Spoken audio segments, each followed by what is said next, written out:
네, 안녕하세요. 축구생각입니다. 축구 승부패 토토 18회차 복귀 및 19회차 최종픽 공유드리도록 하겠습니다.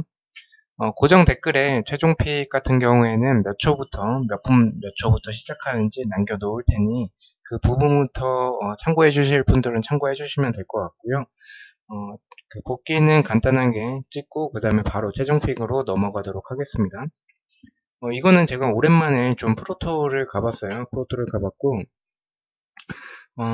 이제 뭐 토토만 하시는 분들도 있는데 사실 뭐 처음 보시는 이 방송 자체를 처음 보시는 분들 같은 경우에는 사실 뭐 토토보다는 프로토가 수익을 내기 위해서는 조금 더 안정적이긴 해요. 그래서 이런 프로토도 해보시는 것도 좋으실 것 같아서 이렇게 저도 오랜만에 또 배팅을 해봤고 금액 자체를 좀 적게 해서 배당 자체는 9.1배였는데 금액 자체는 좀 크진 않았어요. 크진 않았고 갔었던 거는 울산 승이나 이제 전북현대 2점차 승리는 없을 것 같았고 저는 약간 무승부도 좀 바라봤었기 때문에 이렇게 핸디캡으로 갔었고요. 그리고 상주는 패할 것 같았고 그리고 수원은 뭐 배당도 그렇고 이 뭐 핸디캡으로 갔었을 땐 조금 안정적이다라고 봤어서 이렇게 갔었고 적중을 했었습니다. 그래서 제가 사실 프로토는 공유드리지는 않지만 프로토는 자주 안 해요. 자주 안 하고 가끔가다 뭐 한 달에 한두 번 이렇게만 하는 편인데 제 그 분석했던 그 내용들을 참고를 하셔서 베팅하시면 핸디캡이 있기 때문에 조금 안정적으로 수익이 날 수는 있을 것 같습니다. 첫 번째 경기는 일단 울산 네, 저는 일단 축생픽에서는 조금 1번 경기가 지속적으로 이변이 났었기 때문에 그렇게 가져가 봤었고요.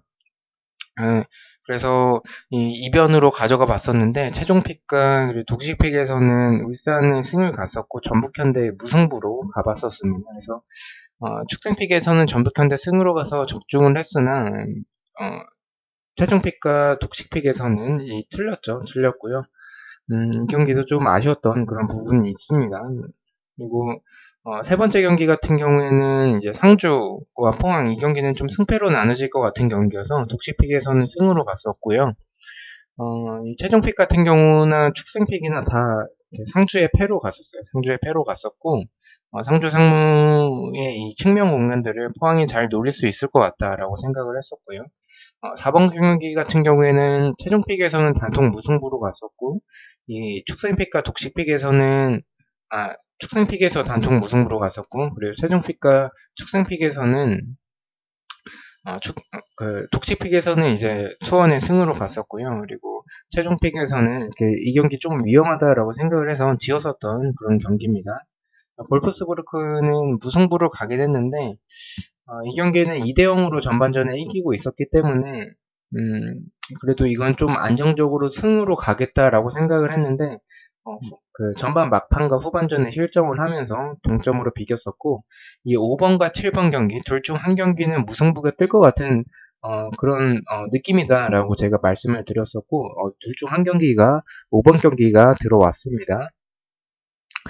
축생픽 같은 경우에는 7번 경기를 지우면서 그 7번 경기 자체가 배당이 무승부도 좀 많이 나오는 배당이었기 때문에 무승부의 가능성도 있다라고 봐서 승무패로 다 지웠었고 그 경기에서 무승부를 하나 가져갔었기 때문에 그 축생픽에서는 볼프스부르크 승으로 갔었는데 축생픽에서는 미적중을 했었고요.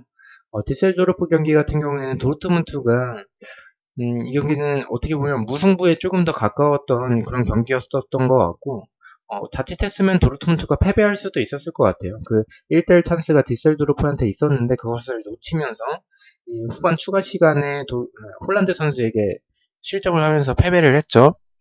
7번 경기 같은 경우에는 이 경기는 승패로 좀 나뉘어질 경기로 봤었고 선제골을 넣는 팀이 이길 것으로 봤었는데 선제골은 헤르타 베를린이 넣었는데 이제 헤르타 베를린에서 퇴장 한 명이 나오면서 결론적으로는 프랑크푸르트가 역전을 하면서 대승을 했죠. 대승을 했고요. 그래서 승패로 가서 적중을 하긴 했었습니다. 8번 경기 같은 경우에는 이 경기는 제가 완전히 예측에 좀 실패했었던 경기인 것 같아요. 아예 예측을 하지 못했고요. 예측하지 못했고 이 경기 같은 경우에는 만약에 제 방송을 보고 좀 켈른 사이드 쪽으로 갔었다면 그 부분에 있어서는 조금 죄송하다라는 말씀을 드리고 싶고요. 8번 경기 같은 경우에는 이 패턴적으로도 그렇고, 제가 일단 경기력을 봤었을 때는 승무 쪽에 조금 가까웠었던 켈른 사이드로 봤었고요. 그리고 패턴 자체도 재개 후에 8번 경기가 지속적으로, 어, 역배가 뜨지 않고 승 아니면 무승부, 그러니까 정배 사이드 쪽으로 좀 나왔었기 때문에 이 경기도 그렇지 않을까라고 접근을 했었는데, 예측에 실패했었습니다. 9번 경기는 뭐 파더보른에 패배할 것으로 봤었던 경기였었고요. 10번 경기는 이변이 나올 수도 있을 것 같긴 했었는데, 이변이 나온다면 미넨의 패보다는 한 무승부 정도로 봤었어요. 무승부 정도로 봤었고, 이변이 나오지는 않았습니다. 11번 경기 같은 경우에는 이 경기에도 그 8번 경기와 마찬가지로 제가 완전히 예측에 실패했었던 경기입니다. 초반에는 제가 승부패 쪽으로 좀 지우는 쪽으로 조금 생각을 했었어요. 경기력 자체는 대구인데, 이제 서울이 지난 경기 전북에게 대패를 했었기 때문에 이번 경기에서 반전을 할 것 같다라는 조금 그런 생각이 있었고, 서울의 3연패는 없을 것 같다라고 조금 생각을 했었어요. 그렇게 생각을 했었고, 근데 이제 경기를 라인업을 보니까 U22 유망주만 5명을 집어넣었어요. 유망주만 5명을 집어넣고요. 약간 로테이션을 돌린 것 같은데, 이 부분은 주중에 경기가 있고 이 주말에는 또 울산현대와의 경기가 있거든요. FA 서울이. 그래서 그런 부분 때문에 좀 체력적인 안배를 위해서 로테이션을 돌린 건지, 아니면 구단과의 좀 문제가 있어서 좀 구단에 약간 뭐 그런 식으로 조금 대응을 한 건지는 모르겠지만, 일단 로테이션 쪽으로 좀 유망주 선수들이 많이 기용이 됐었고요. 그리고 제가 또 서울 쪽 사이드를 봤었던 이유 중에 하나는 지난 경기에서 그 전북현대 상대로 그 셰필드 축구의 단점을 보여줬었기 때문에, 당연히 그것보다 전북의 역습보다 더 날카로운 대구의 역습이기 때문에 그 부분에 있어서 좀 보완을 해왔을 것이라고, 전술적으로 준비를 해왔을 것이라고 판단을 해서 이렇게 갔었는데, 공간이나 수비 숫자 부족하고 너무 많이 좀 측면 공간도 너무 내주고, 그래서 제가 완전히 예측을 좀 잘못했었고, 좀 K리그 같은 경우에는 이변이 많이 나오기 때문에 이 경기가 이변이지 않을까라고 조금 생각을 했었는데, 적중에 실패를 했습니다. 물론 축생픽에서는 승패로 갔었어요. 이 무승부적으로 타 크리에이터 분들께서는 무승부 패턴이 좀 무승부는 안 나올 것 같다라는 의견들이 많아서 승패로 갔었고, 독식픽에서는 적중을 하긴 했었는데 제가 예측했었던 부분은 완전히 틀렸다고 볼 수가 있죠. 12번째 경기 같은 경우에도 이 경기는 좀 부산 승패 쪽으로 보이긴 했어요. 왜냐면 부산이 3연무를 하고 있었기 때문에 4연속 무승부, 뭐 4연승이나 4연패는 어느 정도 가능할 수도 있지만 4연속 무승부는 조금 힘든 기록이기 때문에 4연속 무승부는 안 나올 것 같아서 승패 쪽으로 갈 것 같았는데, 이 경기에 투폴더를 쓰긴 좀 아까웠고 광주의 그 측면 공간들을 부산이 잘 노릴 수 있을 것이라고 판단을 했는데, 네, 뭐 어쨌든 뭐 광주가 잘했죠. 광주가 잘했고 윌리안 선수도 엄청난 그런 활약을 보여줬고, 뭐 펠리페 선수도 득점을 했기 때문에 이 경기도 예측을 좀 못했었던 그런 경기였었던 것 같습니다. 13번째 경기는, 이 경기는 초안픽이랑 독식픽이랑 이제 아우크스부르크의 승을 가져가긴 했었어요. 승을 가져가긴 했는데, 많은 분들이 좀 마인츠 사이드로 조금 보시는 부분들도 좀 계시고, 일단 뭐 승패로 나눠질 것 같은 그런 경기긴 했는데, 좀 저는 마인츠 승은 좀 안 가져가고 싶어서 좀 무승부를 가져가 봤었거든요. 근데 이 경기는 사실 상성상으로 그 상대 전적에서 아우크스부르크가 훨씬 좋기 때문에 아우크스부르크의 승 쪽을 좀 봤었어야 됐었을 것 같은데, 제가 판단을 좀 잘못하고 예측 자체도 좀 잘못했었던 것 같습니다. 그리고 샬케 레버쿠젠 경기도 이 경기는 이변이 나올 수도 있을 확률이 있을 것 같긴 했었는데, 뭐 무패로 무패로 가면 좀 괜찮을 것 같다, 이변 보고 이렇게 말씀을 드리긴 했어요. 너무 레버쿠젠 쪽으로 보여서 그랬었는데, 이게 저는 단통으로 갔죠. 독식픽에서는 좀 이변을 보는 그 픽이기 때문에 이렇게 이변을 가져가 봤긴 했지만, 뭐 초안픽이나 최종픽이랑 축생픽 다 이제 샬케의 패배로 갔었기 때문에 이 경기도 좀 예측에 실패했었던 경기인 것 같습니다. 그래서 이번 회차가 또 하면서 느낀 점은, 분데스 같은 경우에는 특히 분데스는 약간 이변이 예상되는 경기에서 정배가 뜨고, 오히려 너무 그 팀처럼 보이는 경기에서는 좀 역배가 뜨는 것 같아요. 이렇게 보시면 7번 경기 같은 경우에도 완전히 이거는 솔직히 경기력으로 봤을 때는 헤르타 베를린 쪽이 맞았거든요. 왜냐하면 프랑크푸르트는 주중에 컷 경기도 있었기 때문에 물론 로테이션은 돌리긴 했지만 이제 컷 경기도 있었기 때문에 체력적인 여파가 분명히 있었을 거거든요. 그래서 이건 헤르타 베를린의 승으로 가는 게 맞는데 너무 헤르타 베를린처럼 보이기 때문에 좀 이변을 가져갔었고 7번 경기가 지속적으로 정배가 뜨지 않았었기 때문에 그래서 이렇게 가져가 봤었는데 적중을 하긴 했으나 이런 경기들이 좀 나온다라는 점. 그리고 도르트문트 그리고 미넨 이 경기 같은 경우에는 좀 이변을 보셨던 분들이 많으실 것 같아요. 저 같은 경우도 최종픽에서는 미넨의 이변을 봤었고 축생픽에서는 도르트문트의 이변을 봤었는데 두 개 다 정배로 들어왔고 이변이 나올 것 같지 않았었던 그런 경기였었던 14번 이 경기에서 이변이 나왔죠. 분데스 같은 경우에는 조금 저 같은 경우도 이제 배팅을 할 때 좀 경기력 부분도 물론 참고를 하겠지만 좀 이변이 안 나올 것 같은 경기 그런 경기에서 좀 이변을 좀 가져가는 게 맞는 것 같습니다. 그래서 그런 경기에서 단통보다는 투픽으로 쓰거나 아니면 단통으로 완전히 좀 도전적으로 하는 것도 좋아 보이긴 합니다. 자, 이제 그 9회차 최종 픽 이제 들어가도록 하겠습니다. 일단은 경기 자체를 K리그 같은 경우에는 다 보긴 했는데 분데스 같은 경우에는 좀 못 본 경기들도 있어요. 일정이 너무 타이트하기 때문에 만약에 뭐 수요일 날에 이제 마감이었다면 그렇게 좀 했었겠지만 내일까지 마감이다 보니까 오늘 이제 영상을 올려야 되는 시점이어서 좀 급하게 좀 준비를 했다라는 점을 참고해 주시면 좋으실 것 같고요. 내일 마감입니다. 그래서 내일까지 늦지 않게 좀 배팅을 해주시고 오늘 배팅을 하시거나 아니면 내일 뭐 퇴근길에 배팅을 하시는 게 좋으실 것 같고요. 일단 좀 빠르게 좀 살펴보도록 하겠습니다. 경기력 자체는 어느 정도 참고를 하긴 했지만 이 밑에 있는 배당적인 부분 그리고 배당에서의 그 확률이나 동일 배당에서의 그 많이 나왔었던 그런 그 배당들을 좀 확률을 조금 가져와 봤고요. 그리고 패턴적으로도 조금 접근을 하도록 하겠습니다. 패턴 같은 경우에는 이 7번 경기가 7번이 정배가 없습니다. 지금 재개 후 기준이고요. 지금 6경기 동안 지금 정배가 없기 때문에 이번 회차에서도 동일하게 포함을 했고요. 그리고 1번과 8번은 패턴이 깨졌어요. 1번과 8번은 패턴이 깨졌고 이번에 또 제가 지난 회차에서 말씀드렸던 홈승이 5번 최대가 4번이라고 말씀을 드렸는데 지난 회차에서는 5번이 나왔죠. 근데 K리그가 4경기가 이제 홈승이 나왔었기 때문에 일단 저는 홈승을 조금 적게 가져가려고 조금 노력을 했고 최대한 좀 줄였습니다. 최대한 줄여서 현재는 지금 한 4-5경기 정도를 5경기 정도를 가져갔습니다. 맥시멈이 5경기라고 생각을 해서 이렇게 5경기 정도만 가져가 봤고요. 일단 그 패턴을 적용을 해서 7번 같은 경우에는 꺾었습니다. 근데 7번이 K리그가 들어와서 일단 조금 고민이 되긴 하는데 일단 꺾었고요. 일단 하나하나 좀 살펴보도록 하겠습니다. 3위 강원대, 2위 울산의 경기인데요. 일단 뭐 상대 전적은 울산 쪽이 조금 좋습니다. 울산 쪽이 좀 압도적이긴 하고요. 배당 자체는 좀 울산 쪽으로 보이긴 하고요. 이 배당에서의 확률은 국내에서는 무승부밖에 없었어요. 승패가 없었기 때문에 동일 배당 기준이고요.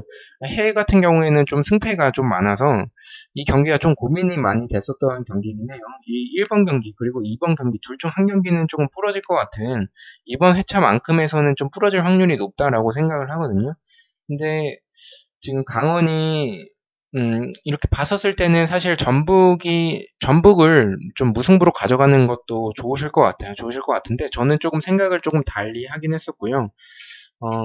일단 강원 같은 경우에는 그래도 지금 병수볼 자체가 첫 경기 때 좀 좋았다가 그 뒤로 조금 주춤하다가 최근에 다시 또 좋아진 모습이 있었거든요. 그런 좋아진 모습. 그리고 지난 경기 수원전에서도 좋은 모습들이 많았어요. 좋은 모습들이 많았고, 근데 이제 경기력적으로 봤었을 때는 울산이 우세한 건 맞습니다. 우세한 건 맞지만 이 경기가 좀 울산처럼 좀 저는 느껴진다라고 생각을 하거든요. 그래서 울산처럼 느껴지긴 하는데, 음, 이 강원이 그 울산이 분명히 공간을 내주는 부분들이 저는 있다라고 생각을 하거든요. 가끔씩. 그런 공간을 내줬을 때 그 강원에서의 그런 스피드가 나오지 않을까. 또, 그 김병수 감독의 그 전술적으로 굉장히 또 좋은 모습이 있기 때문에 또 고무열 선수와 김승대 선수의 호흡, 그리고 조지한 선수도 있기 때문에 뭔가 강원이 이변을 만들어내서 무승부를 만들어낼 수 있지 않을까라고 생각을 했고, 이번 경기는 저는 전북 쪽으로 바라봤기 때문에 이 경기만큼에서는 울산이 좀 무승부로 한번 또 주춤하지 않을까라고 생각이 또 들고요. 그리고 울산이 지난 경기 승리하긴 했지만 굉장히 고전했고 좀 답답한 경기였어요. 결론적으로는 그 후반에 비온 존슨 들어오고 나서 그 제공권으로 결국에는 그런 울산 본연의 축구를 좀 포기하고 결국엔 단순한 패턴인 그런, 높이를 활용한 그런 공격을 보여줬었거든요. 근데 그런 공격 자체를 저는 임채민 선수가 어느 정도는 그 강원의 수비인 임채민 선수가 어느 정도는 막아낼 수 있지 않을까라고 생각을 해요. 그래서 강원이 이른 시간에 실점을 하지 않는다면, 계속 버틴다면 무승부로 마무리를 할 수 있을 것 같다라는 조금 생각이 들어서 저는 이 경기 첫 번째 경기는 무승부로 가져가 봤고요. 두 번째 경기는 배당 자체는 승패 쪽으로 좀 갈라집니다. 승패 쪽으로 좀 갈라지고요.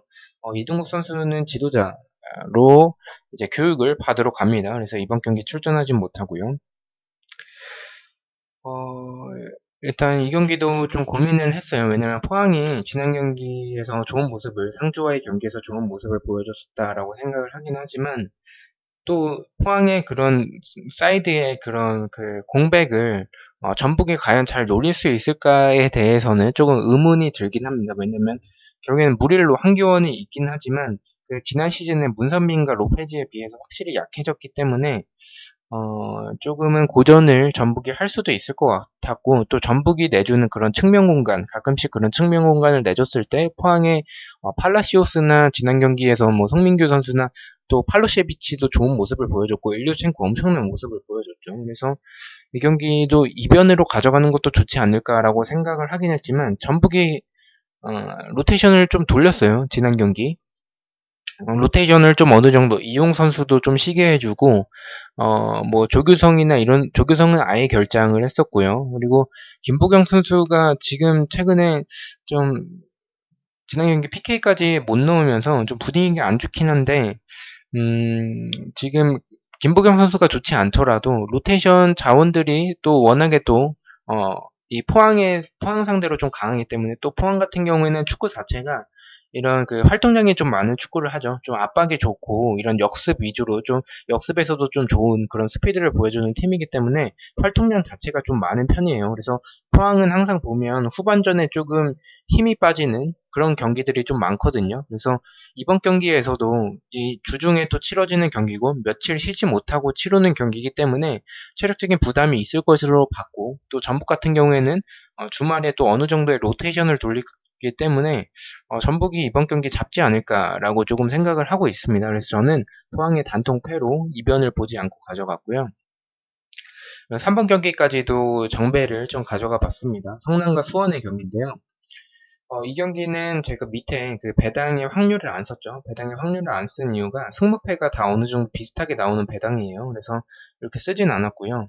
그만큼 뭐 배당을 보시다시피 좀 승무패가 다 나올 수 있는 경기라고 조금 생각을 하고요. 투표 자체는 좀 어느 정도 좀 이 성남 쪽 사이드를 보고 있긴 하지만, 수원이 저는 지난 경기에서 김건희 선수가 보여줬던 모습은 굉장히 또 좋은 모습이라고 생각을 하거든요. 교체로 투입되고 오히려 지금 현재 있는 크루피치나 타가트는 폼이 좀 떨어져 있고, 이 두 명의 공격수보다는 오히려 김건희 선수를 쓰는 게 연계나 아니면 본인이 결정을 해줄 수 있는 그런 능력들이 있어서 더 좋지 않을까라고 생각을 하지만, 성남이 지금 2연패를 하고 있거든요. 2연패를 하고 있는데 일단 저는 성남 사이드로 봐요. 성남 사이드로 보고 수원이 만약에 지속적으로 연패를 하고 있었던 팀이었다면 좀 고민을 했었겠지만 지금 수원의 그 불안한 수비진과 그 측면 공간 그런 부분들을 봤었을 땐 지난 경기도 굉장히 측면 공간 많이 내줬어요, 수원이. 그래서 그런 측면 공간 내줬을 때 강원의 김승대나 이제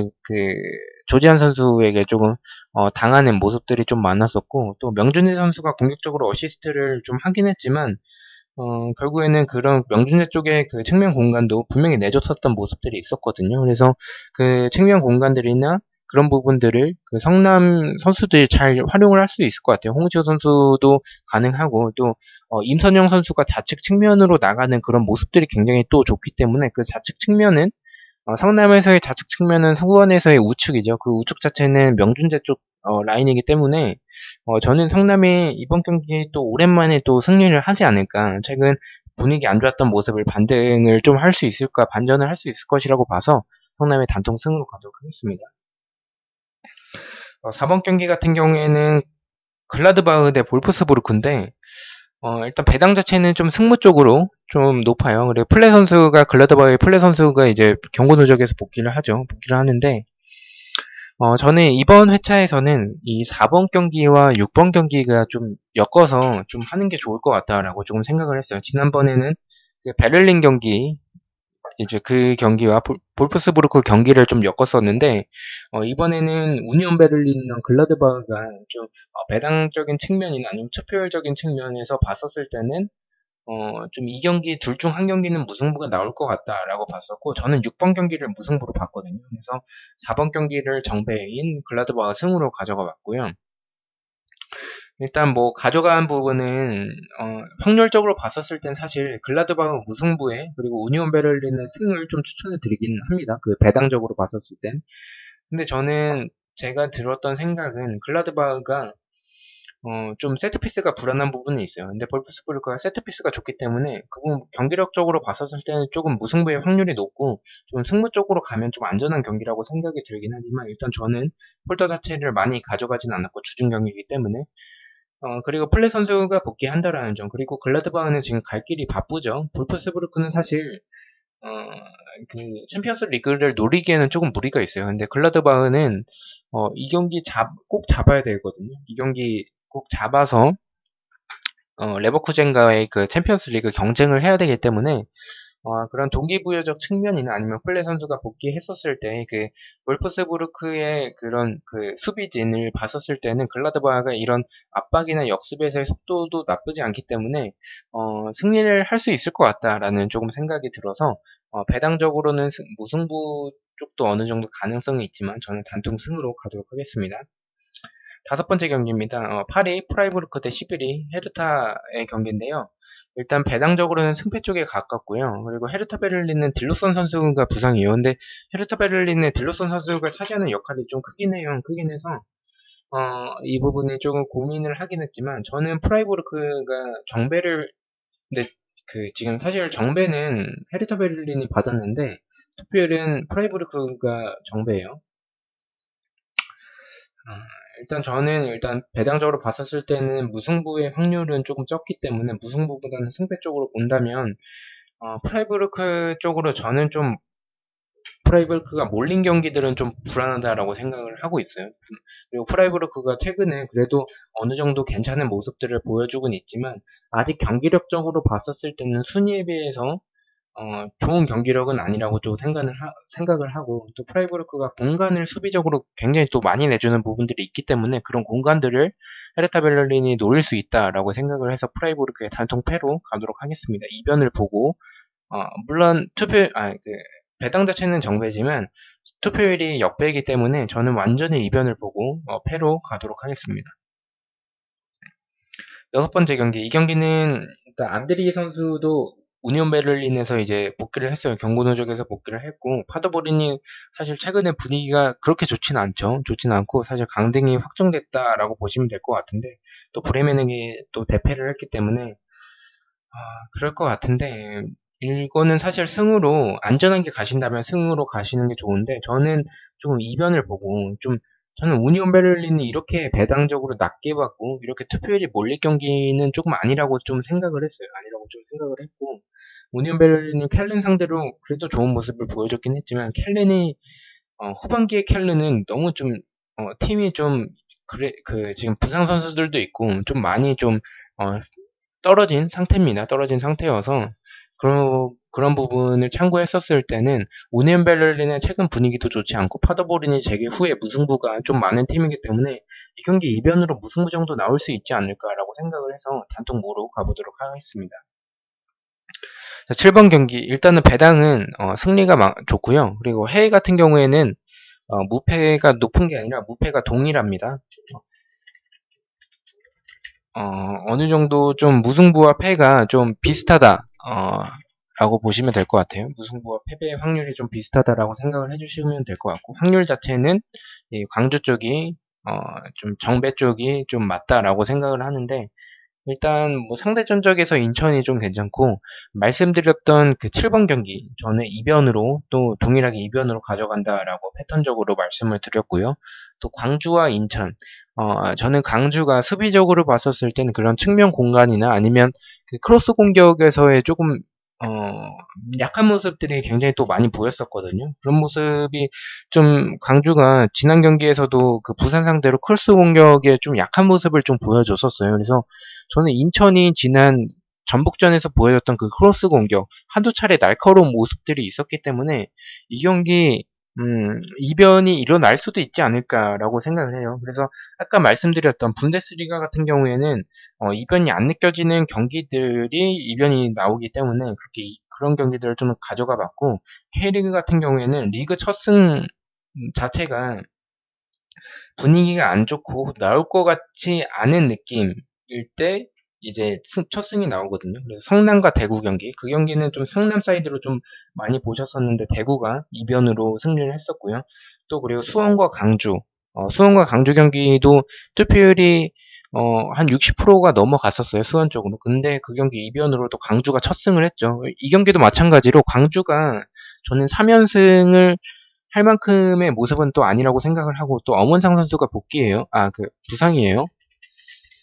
일단 엄원상이 부상인데 이번 경기 뭐 심각한 상황은 아니라고 해요. 그래서 부상으로 교체 아웃이 됐었는데 일단은 뭐 병원 진료까지는 받지 않는다고 하겠지만 그렇게 기사가 나왔는데, 그렇다 할지라도 주중 경기까지 뛰게 하진 않을 것 같거든요. 그래서 이 경기에 뛰지 않는다면 저는 그래도 인천이 뭔가 이변을 만들어낼 수 있지 않을까라고 생각을 해서 무패 쪽으로 한번 이변을 보고 가져가 봤고요. 8번 경기는 상주 대 서울인데 이 배당 자체는 승패 쪽으로 이제 무승부는 좀 없다라는 그런 모습이 많습니다. 근데 배당은 보시면 비슷해요. 배당은 비슷하고요.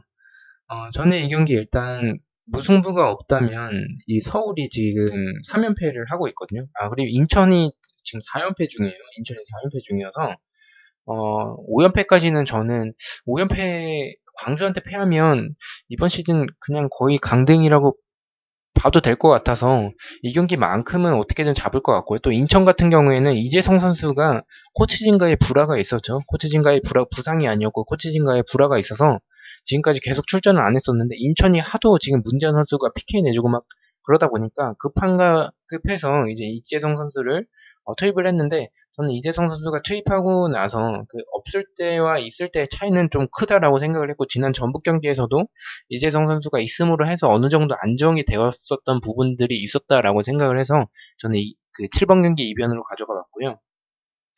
8번 경기는 서울이 3연패인데 그래도 뭐 어찌 됐든 간에 일단 주말 경기에서 로테이션을 또 돌렸고요. 그리고 4연패는 없을 것 같다라고 조금 생각을 하고 있고, 또 상주가 측면 공간을 좀 측면이 좀 약하긴 해요. 상주가 좀 측면 수비수들이 좀 약하긴 한데 그 공간을 노려줄 수 있는 선수가 김진현 선수 외에는 사실 없다라고 생각을 해서 서울을 가져가는 게 맞나라고 생각이 들긴 하지만, 또 뭐 K리그니까 이변이 또 주중 경기 어느 정도 나올 수 있다라고 생각을 해요. 불안한 부분은 이 서울이 셰필드 축구를 만약에 그렇게 또 한다면 그 상주에는 문선민 선수가 있죠. 그래서 뒷공간을 두드려 맞을 것 같긴 한데, 그래서 승패로 가시는 것도 폴더가 여유가 있으시다면 승패로 가시는 것도 좋으실 것 같긴 해요. 근데 저는 폴더가 여유가 없고 좀 독시픽이다 보니까 이변 위주로 가져갈 거기 때문에 저는 상주의 패배로 가도록 하겠습니다.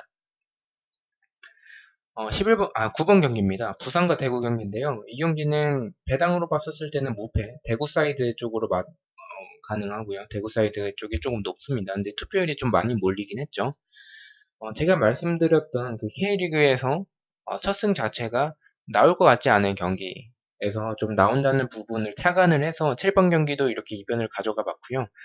9번 경기 같은 경우에는 이 세 경기 중 한 경기는 그래도 정배가 나오지 않을까라는 생각에 무패 쪽으로도 좀 고민을 많이 하긴 했어요. 무패 쪽으로도 고민을 했고 배당 쪽으로도 무패 쪽이다 보니까 그렇게 고민을 했는데 일단 승을 좀 개인적으로 계속 가져가고 싶다라는 생각이 들었고 또 대구가 측면 공간을 좀 내주는 부분들이 좀 많긴 해요. 그래서 대구가 부산 상대로는 조금 이렇게 가벼운 마음으로 어느 정도 나오지 않을까라는 또 생각이 들었고요. 또 대구 같은 경우는 워낙에 또 많은 활동량을 바탕으로 하는 팀이기 때문에 좀 체력적으로 주중 경기에서 좀 지쳐있을 가능성도 있다라고 생각을 했고요. 또 부산이 이런 대구의 측면 공간들을 노릴 수 있지 않을까라는 생각이 또 들었고 지난 경기에서도 공격적으로 봤었을 때는 그래도 부산 자체도 좋은 모습들이 있었거든요. 이정엽 선수의 포스트 플레이나 뭐 호물로 선수가 득점을 했다라는 점 이런 부분이 있고 이동준 선수도 그래도 좋은 모습들이 몇 차례 있었습니다. 그래서 이 경기 승패로 조금 이변을 보고 가져가도 되지 않을까. 또 투표율이 또 많이 몰린 경기이기 때문에 그런 대구의 스타일상 체력적으로 지칠 수도 있을 것 같다라는 생각이 들어서 이런 그 첫 경기가 나올 것 같은 느낌이 안 드는 경기에서 나온다는 점을 착안을 해서 승패로 이렇게 가져가 봤습니다.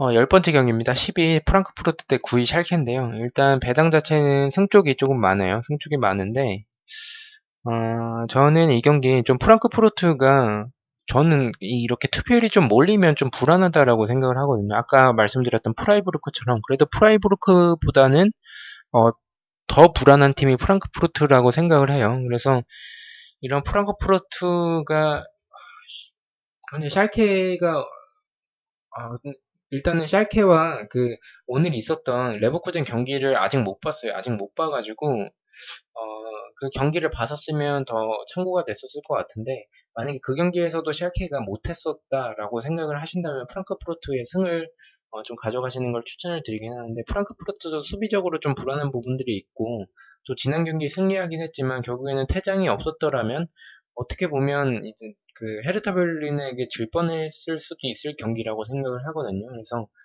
프랑크푸르트가 지금 계속 지난주 주중에도 컵대회가 있었고 지금 체력적으로 굉장히 또 지쳐 있을 것이라는 생각이 들어요.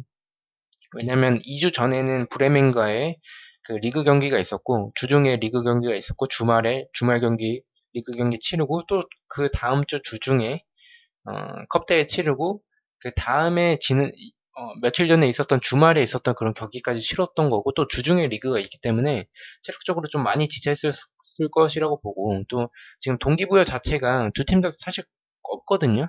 네. 동기부여 자체가 두 팀 다 없는 팀이어서 이 경기 잘하면은 오히려 샬케가 승리를 할 수도 있지 않을까. 경기력 부분을 봤었을 때는 프랑크푸르트지만 뭔가 이 축구라는 점을 봤었을 때는 샬케가 오히려 승리를 할 수도 있지 않을까라는 조금 생각이 들어서 일단은 무승부로 가봤습니다. 11번 경기 2위 도르트문트 대 15위 마인츠인데요. 일단 이 세 경기가 사실 뭐 투표율이나 배당이나 다 비슷비슷한 경기고요. 이 중 한 경기만 제가 이변으로 가져가 봤습니다. 라이프치히 경기만 이변으로 가져가 봤고요. 도르트문트 같은 경우에는 홀란드 선수가 복귀를 하면서 지난 경기 득점을 또 해줬고요. 마인츠는 수비적으로 불안한 부분들이 굉장히 많은 팀입니다.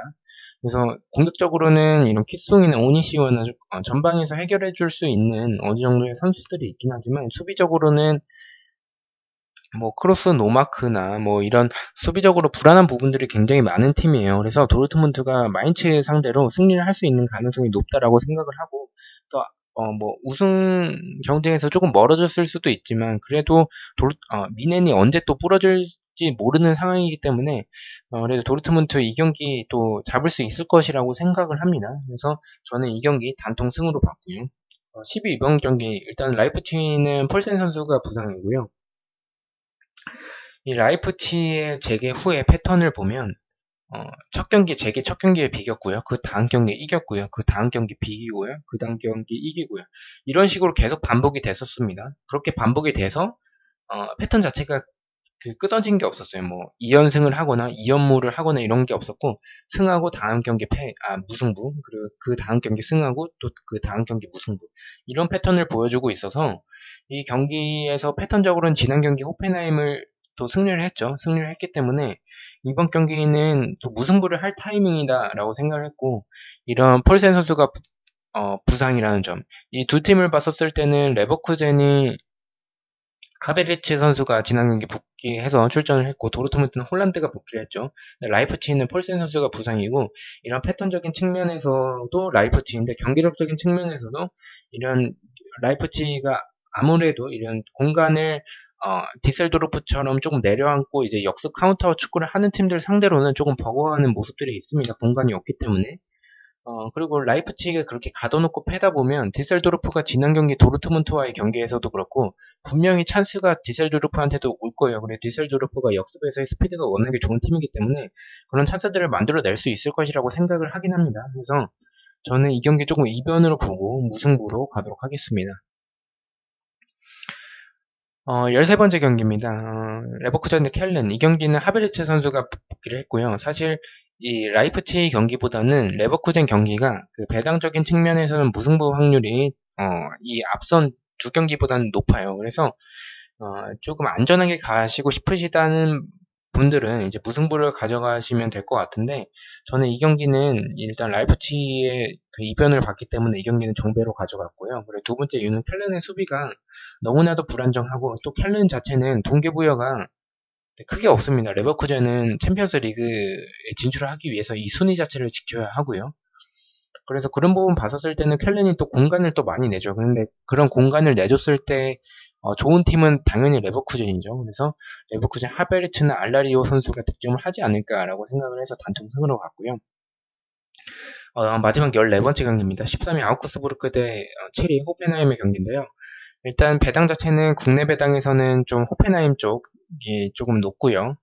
해외에서는 좀 동일한 모습을 보여주고 있습니다.